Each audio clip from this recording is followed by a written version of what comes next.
Millones de excavaciones en forma de media luna aparecen bajo el sol abrasador del desierto del Sahara gracias al trabajo de los africanos.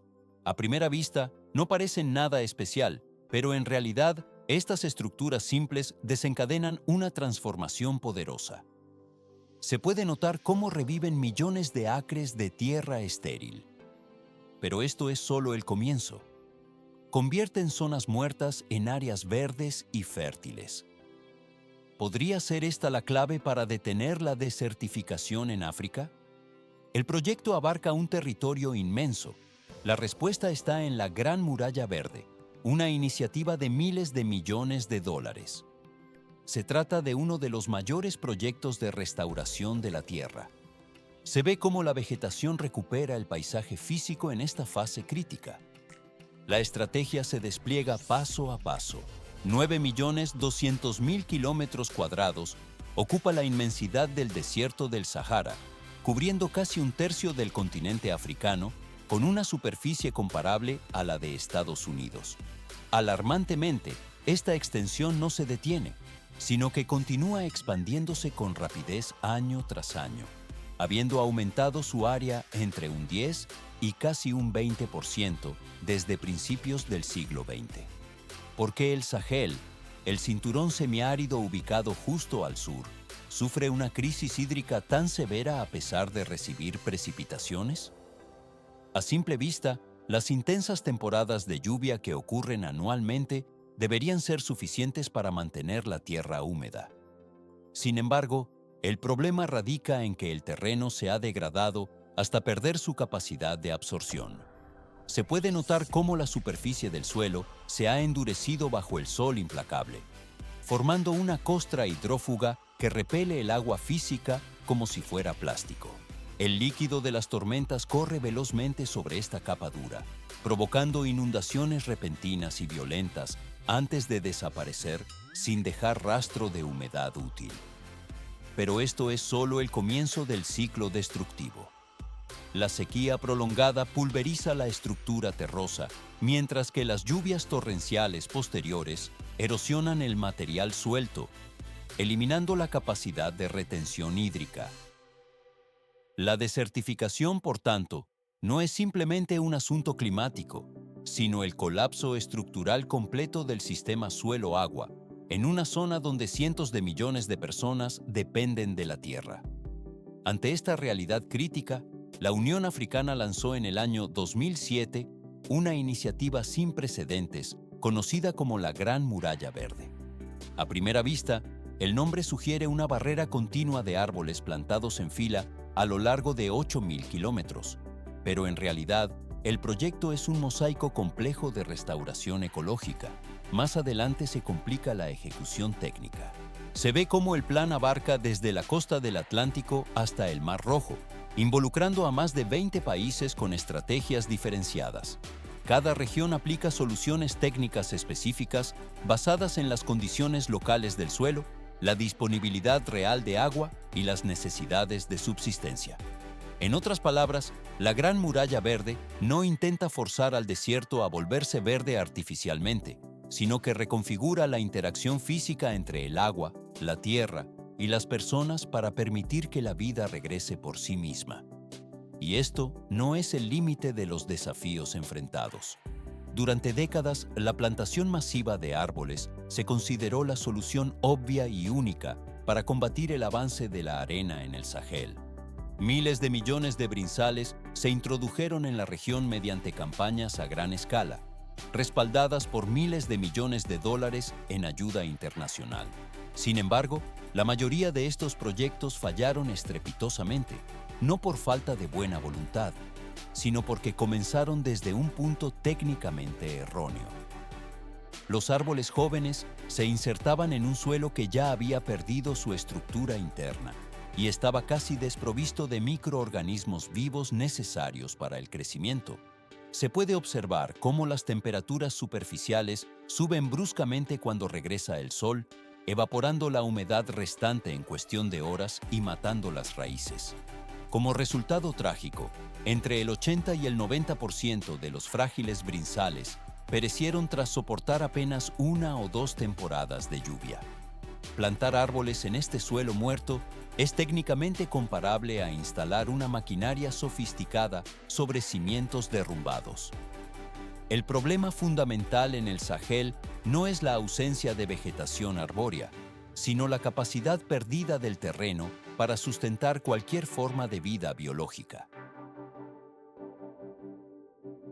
Una prioridad define a la Gran Muralla Verde: restaurar la tierra degradada.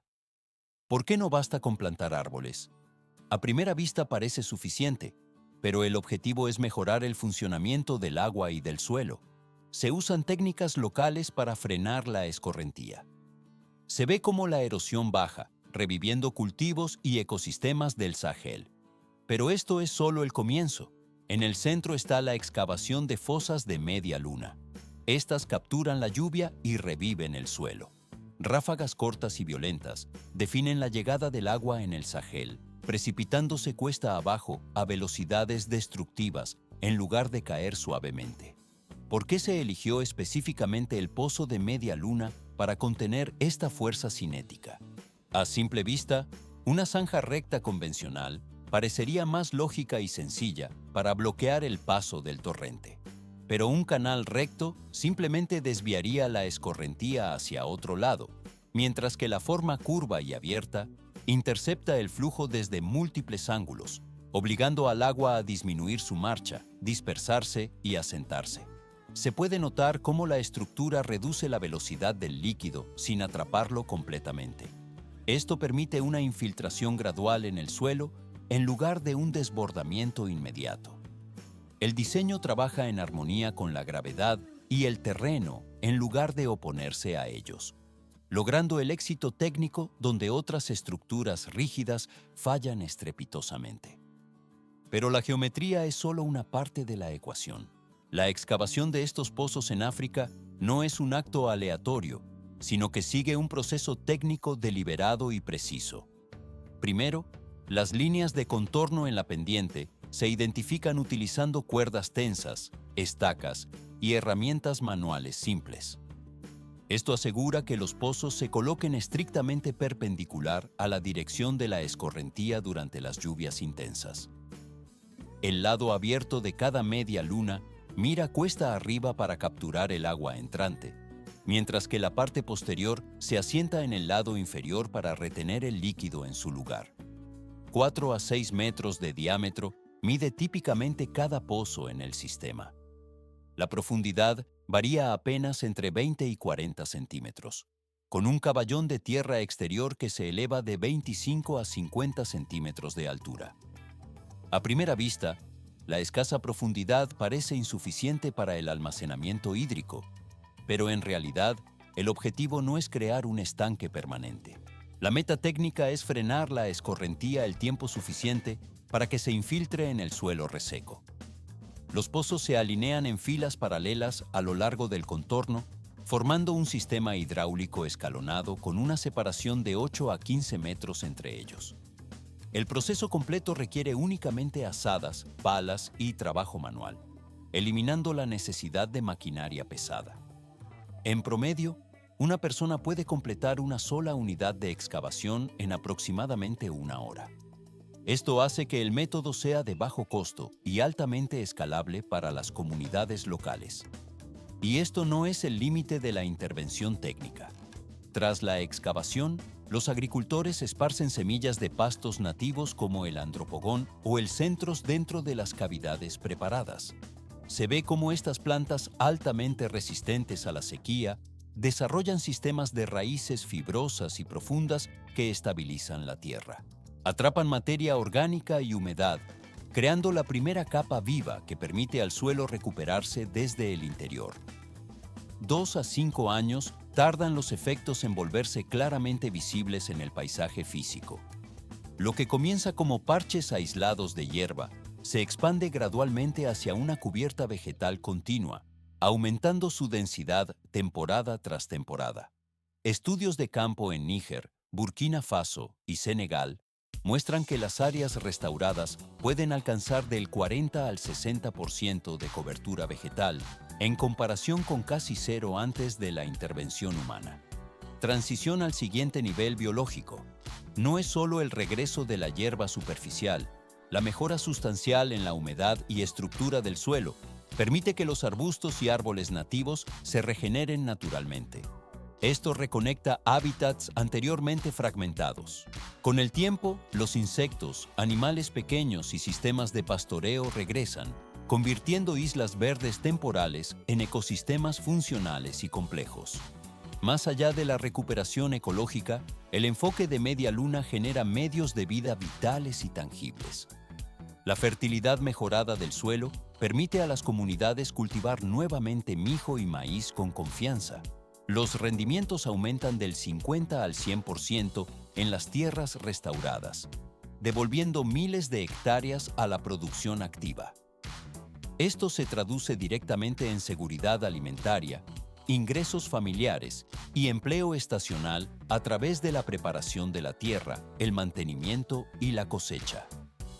El sistema actúa como un detonante eficaz, permitiendo que la naturaleza continúe su curso de recuperación estable.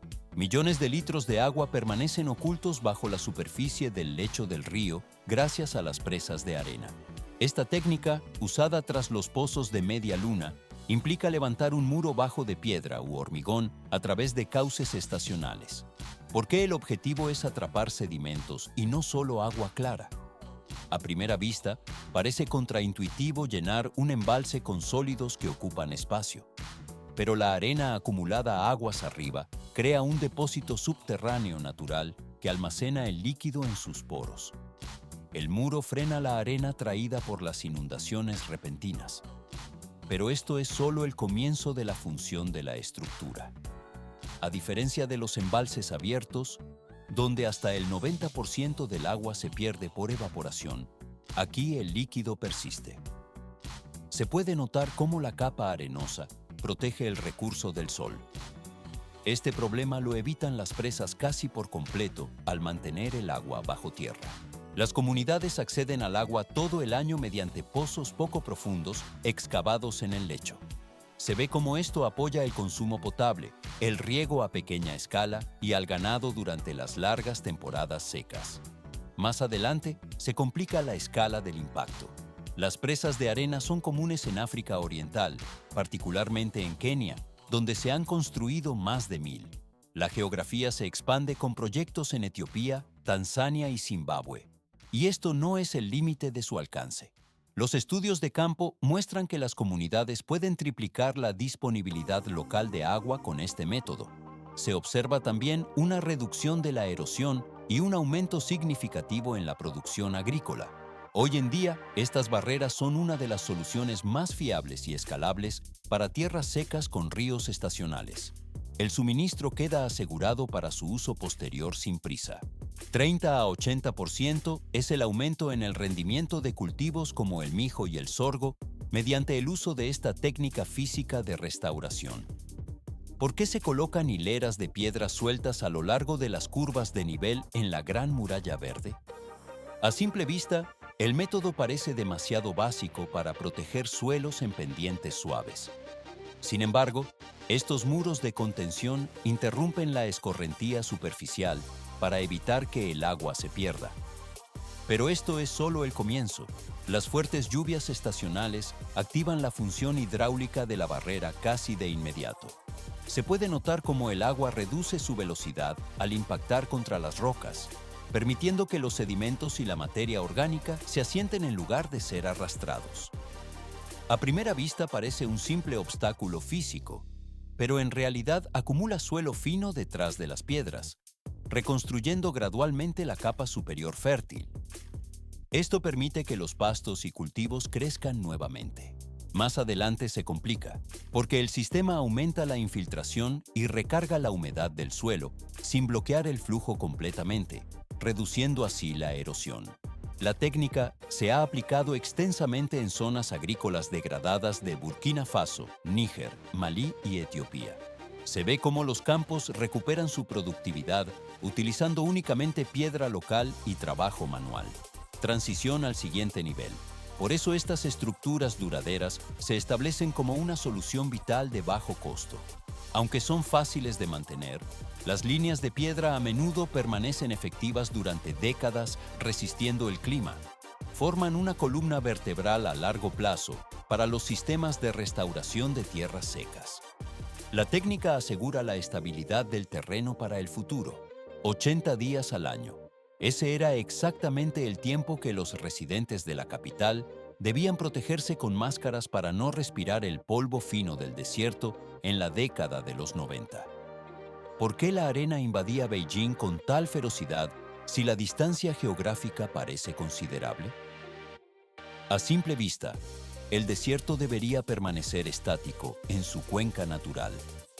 Pero los vientos monzónicos barrían tormentas masivas desde los desiertos de Gobi y Taklamakan, oscureciendo los cielos y convirtiendo el día en noche absoluta sobre la ciudad, obligando a la población a vivir bajo una nube de partículas en suspensión. Las montañas Tian Shan al norte y las montañas Kunlun al sur bloquearon hace millones de años casi toda la humedad proveniente del Océano Índico y Siberia. Esto convirtió la cuenca atrapada entre ellas en un vasto páramo árido, donde la lluvia es una rareza estadística. El promedio de precipitación aquí es inferior a 100 milímetros por año, una cifra casi 10 veces menor que en California, región ya conocida por su calor seco. Para ponerlo en una perspectiva técnica clara, cada metro cuadrado de tierra en el Taklamakan recibe apenas el equivalente a una botella de 500 mililitros de agua por semana. Es una cantidad insuficiente para la supervivencia de cualquier flora común. Ante la creciente amenaza de la desertificación, el gobierno chino decidió no retroceder y en 1978 lanzó una iniciativa a escala de un siglo: el Programa del Cinturón Protector de los Tres Nortes, conocido globalmente como la Gran Muralla Verde. Este proyecto no es una barrera forestal única, sino una vasta red interconectada. Miles de bosques, cinturones rompevientos y lagos ecológicos se extienden por más de 4.500 kilómetros desde la región autónoma de Xinjiang hasta la provincia de Heilongjiang, cubriendo casi todo el norte del país. Pero esto es solo el comienzo de la infraestructura. El objetivo técnico es plantar 35 millones de hectáreas de bosque nuevo para el año 2050. La cobertura forestal del país ha aumentado drásticamente, pasando de solo un 10% en 1949 a más de un 25% en la actualidad. Se considera el proyecto hecho por humanos más grande jamás construido en tierra, edificado con la determinación de la biología en lugar del acero y el hormigón para revivir las tierras muertas. A primera vista, combatir el desierto con paja parece una táctica rudimentaria frente a la tecnología moderna, pero en realidad es una operación de ingeniería de alta precisión. Los ingenieros chinos inspeccionaron el terreno del Taklamakan utilizando mapeo satelital y drones para analizar el movimiento vectorial de las dunas y la dirección del viento. Basándose en esos datos, diseñaron un sistema de rejilla masiva que cubre la arena. Cuadrículas de paja se disponen diagonalmente en patrones geométricos ordenados, con cada cuadrado midiendo aproximadamente 20 por 20 pies. Desde arriba, la tierra parece un gigantesco tablero de ajedrez de cuadrados dorados que se extiende ininterrumpidamente hasta el horizonte. Más adelante se complica la logística. Detrás de esa imagen simple se esconde una operación compleja y costosa, realizada en condiciones brutales. Millones de libras de paja se transportan cientos de millas hacia el corazón del desierto, donde los vehículos pesados se hunden en la arena blanda y no existen carreteras pavimentadas para facilitar el tránsito de los suministros. Equipos de trabajadores comienzan excavando zanjas poco profundas y colocando manojos de paja en líneas de cuadrícula precisas bajo el sol implacable. La temperatura ambiente sube por encima de los 49 grados centígrados sin ninguna sombra disponible en kilómetros a la redonda. Cada movimiento se convierte en una batalla física contra el calor extremo y el agotamiento para los miles de trabajadores que persisten en la tarea. Sin embargo, la persistencia humana es clave para mantener la estructura, porque cada cuadrícula de paja es más que una barrera física, funciona como el cimiento biológico para el retorno de la vida. El patrón tejido estabiliza mecánicamente las dunas móviles, frena la velocidad del viento y crea microzonas donde la humedad puede permanecer el tiempo suficiente. Y esto no es el límite de la intervención técnica. Una vez que la rejilla está en su lugar, las barrenas mecánicas y las máquinas de plantación entran en el perímetro establecido. Estas máquinas perforan pequeños orificios en el centro exacto de cada cuadrado, preparando el suelo para especies resistentes a la sequía como el saxaul, el álamo del desierto y el sauce rojo. Las plántulas, criadas cuidadosamente en viveros antes de ser llevadas al desierto, se trasplantan luego en cada orificio. Se puede notar cómo cada planta joven se posiciona con precisión para que sus raíces frágiles se asienten justo debajo de la superficie. La capa de paja las protege del sol abrasador y de la arena en movimiento, mientras los trabajadores añaden una cantidad medida de agua y compactan el suelo alrededor de la base para asegurar el contacto con la capa húmeda inferior. A medida que pasan las semanas, la rejilla protectora continúa cumpliendo su función termodinámica. La paja mantiene la superficie del suelo más fresca, reduce la tasa de evaporación y evita que la arena fina erosione el entorno de las plántulas. El proceso solo está cobrando fuerza en este punto. Con el tiempo, la paja se descompone gradualmente mediante la acción del viento, el estiércol y los microorganismos, convirtiéndose en una manta orgánica rica en nutrientes esenciales. Este fertilizante natural alimenta los sistemas de raíces en desarrollo, ayudándolos a extenderse más profundamente hacia las capas de suelo estables inferiores. Lo que comenzó como unas pocas plántulas frágiles, evoluciona lentamente en una red viva de vegetación. El marco verde ancla las dunas permanentemente, consolidando el largo proceso de recuperación del terreno desértico. Frenar el avance de la arena exige la aplicación rigurosa de los métodos conjuntos de África y China. Se ve cómo el terreno recuperado se consolida lentamente, finalizando así este ciclo operativo de tratamiento.